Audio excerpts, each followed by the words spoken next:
Église de l'Assomption de Notre-Dame. Olmilios de Muñoz. La structure du bâtiment est essentiellement de style gothique tardif avec quelques éléments de la Renaissance. Le temple se compose de 3 nefs, dont l'une, celle de l'ouest, s'est effondrée il y a environ un siècle et demi. Jusqu'à récemment, seule la nef centrale servait au culte. Celui de l'est servait de débarras.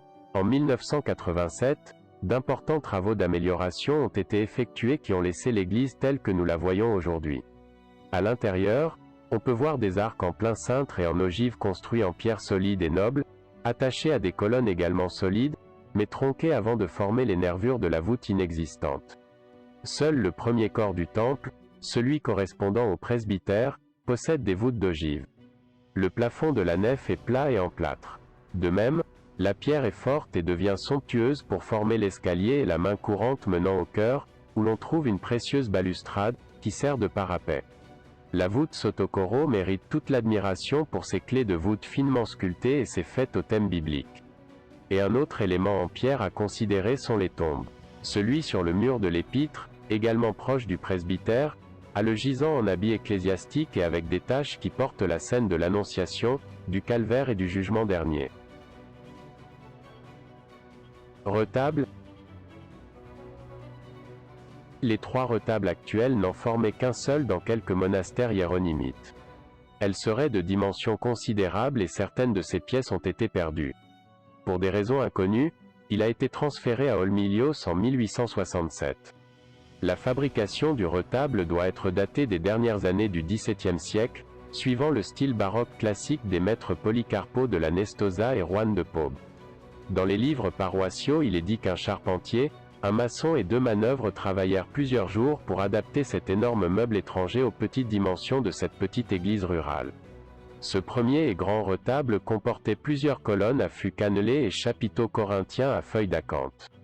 Les plus frappants et les plus précieux étaient 4 reliefs encadrés relatifs à l'enfance de Jésus, l'Annonciation, la naissance, l'adoration des mages et la circoncision. Pour le retable principal actuel, les reliefs de l'adoration des mages et de la circoncision ont été choisis, en les enrichissant de colonnes et d'autres éléments décoratifs et pièces nécessaires pour assembler et adapter à l'abside et à la voûte. Au bord de celle-ci on trouve 3 petites planches peintes, l'Assomption de Marie, Saint Jérôme au désert et les fiançailles de Marie et Joseph. Dans le premier corps se trouve un important tabernacle Renaissance en bois de noyer avec une porte représentant la messe de Saint Grégoire et de chaque côté, un apôtre, Saint Pierre et Saint Paul. Et, sur le tabernacle brille la sculpture processionnelle bien-aimée de la Virgen de la Antigua. Ces 2 pièces tabernacle et vierge, qui occupent une grande niche centrale, n'appartiennent ni au style ni à l'époque du retable. Il est très facile de déduire que cette place centrale était à l'origine occupée par la sculpture géante de Saint Jérôme, qui est venue occuper une place secondaire sur un côté du presbytère. Le grenier du retable est occupé par des sculptures rondes, les 3 images d'un calvaire dans une niche, le Christ gothique d'une valeur considérable et la Vierge et Saint Jean, baroque. Et sur chacun des côtés, 2 religieuses, peut-être de l'ordre des Jéronimats. Le tympan ou crier est constitué d'un tableau polychrome en arc, représentant le Père éternel accompagné de 4 anges. Les 2 retables latéraux ont eu le même procédé d'adaptation et d'ajustement aux arcs de la nef. À chacun d'eux était réservé un autre thème de l'enfance de Jésus, l'Annonciation et la naissance. Parmi les images conservées, 2 Saints Christ se distinguent.